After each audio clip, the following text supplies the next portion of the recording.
Salut à toi et bienvenue dans cette nouvelle pensée du jour numéro 398 ou 398 selon d'où tu m'écoutes. On se rapproche de la barre fatidique des 400 épisodes. En tout cas, merci pour ton attention et pour ton implication jusqu'ici. C'est vraiment toujours un plaisir d'échanger avec toi dans les commentaires de toutes ces vidéos.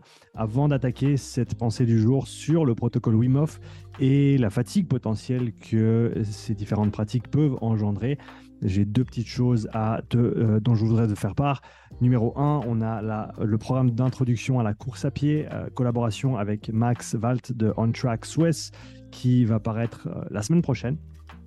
Donc si tu es intéressé par cette introduction à la course à pied pour les crossfitters, pour les débutants, mais également pour les coachs qui souhaitent mieux comprendre la course à pied, comment la programmer, comment faire en sorte qu'on ait les éléments fondamentaux pour ne pas se blesser, surtout pour les débutants, ça c'est extrêmement important, et prendre de bonnes décisions dès le départ. Donc voilà, je t'encourage à rejoindre la liste d'attente, lien dans la description. Deuxième chose, séminaire qui se déroulera à CrossFit Grillen en Alsace, à Colmar, et le samedi 18 février 2023, lien dans la description également. Si tu es dans les parages et que tu souhaites assister à un de mes séminaires, c'est l'occasion de le faire le mois prochain. Donc voilà, sur ce, on enchaîne avec cette idée de fatigue du protocole, fatigue qui est engendrée potentiellement par le protocole Wim Hof. Donc j'aimerais déjà commencer par dire que Wim Hof, j'ai lu son livre, et j'ai beaucoup apprécié son livre. C'est quelqu'un qui écrit très bien. Alors, le livre est écrit comme lui, il parle. Et c'est quelqu'un de très, très sympa. Moi, j'adore le gars, en tout cas, sur beaucoup, beaucoup de niveaux différents. Et je pense que ce qu'il met en avant, c'est extrêmement puissant. Le fait de prendre responsabilité de son corps, de sa santé, autant physique que mentale, c'est quelque chose de remarquable, et c'est quelque chose dont le monde d'aujourd'hui a grandement besoin. Donc ça, c'est les premiers mots que je souhaiterais dire à cet égard. Ensuite, par contre, je pense que dans certains cas, il faut considérer le stress imposé par ce genre de pratique. Si on parle principalement, si on parle d'exposition au froid, donc pour tout ce qui est des douches froides ou des bains froids, également les protocoles de respiration qui, au final, vont induire un stress sur l'organisme. C'est pas un stress qui est pareil à ce qu'on a l'habitude d'avoir en termes d'entraînement, en termes de vie quotidienne, mais c'est un stress malgré tout. Et il faut savoir que le corps, il s'en fiche un petit peu quel genre de stress on lui impose. Du stress, c'est du stress. Pour ceux que ça intéresse, va lire le livre. Je ne sais pas s'il est traduit en français. C'est un livre qui s'appelle Why Zebras Don't Get Ulcers. Pourquoi les zèbres n'ont pas d'ulcères. Robert Sapolsky, c'est l'auteur de ce livre fantastique qui explique bien en gros les ramifications physiologiques du stress et le fait, encore une fois, que le corps il s'en fiche.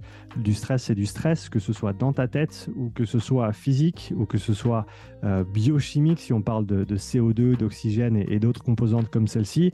Le stress, c'est du stress.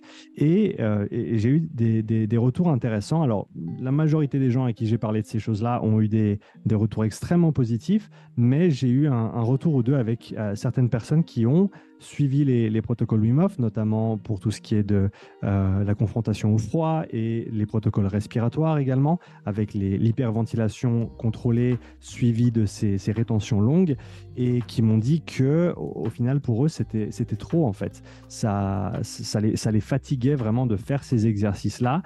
À savoir que les retours que j'ai eus dans ce cadre-là, c'était des gens qui avaient déjà beaucoup de peine à gérer leur stress, qui avaient déjà un quotidien qui était stressant de par le travail, de par potentiellement certaines situations personnelles qu'ils avaient à côté. Donc, je pense que c'est tout à fait possible de se dire que ces protocoles, encore une fois, soit respiratoires, soit d'exposition au froid, peuvent être un stress trop important pour certaines personnes dans certaines situations. Peut-être que c'était simplement une histoire de dosage et qu'il fallait mieux doser ou qu'il faudrait mieux doser les choses pour pouvoir simplement mieux pouvoir s'adapter. Mais malgré ça, je pense que même avec un meilleur dosage, quand tu essayes d'appliquer un stress à un organisme qui est déjà extrêmement stressé, il y a certainement d'autres choses à aborder avant que d'imposer des contraintes telles que celles-ci, qui sont quand même assez importantes pour l'organisme à gérer. Et encore une fois, si tu n'as aucune tolérance au stress, et que tu es déjà stressé tout le temps, et ben de rajouter encore du travail, encore du stress à ton organisme, c'est peut-être pas toujours la meilleure idée. Donc ça, je pense que c'est quelque chose dont il faut bien prendre conscience. Et ce qui est intéressant, c'est que ça s'applique non seulement à cette idée du protocole Wim Hof, mais à toutes les autres interventions de stress qu'on va imposer à l'organisme. Simplement l'entraînement de haute intensité, pour certaines personnes, ça fonctionne très bien parce qu'ils peuvent le tolérer, ils peuvent l'assimiler. Pour d'autres personnes, eh ben, c'est trop. Ça, c'est the straw that broke the camel's back, comme on dit en anglais, la paille qui a cassé le dos du chameau. Je sais que c'est un petit peu bizarre. En gros, c'était la chose de trop qui a fait que tout s'effondre. Et donc, je l'ai vu autant avec mes programmes d'entraînement que d'autres. Certaines personnes qui s'en sortent à merveille et qui le font très bien, et d'autres qui, encore une fois, souvent des gens qui sont déjà dans des états de stress avancés, qui ont peut-être des horaires irréguliers, qui ont énormément de stress et de fatigue liés au travail et à leur quotidien, et certaines personnes n'ont simplement pas la capacité d'assimiler ces stress et ce type d'exercice. Donc je pense que c'est simplement quelque chose dont il faut qu'on ait conscience pour tous les individus et pour tous les coachs également. C'est cette idée de se dire, est-ce que je vais pouvoir assimiler ce stress que je m'impose?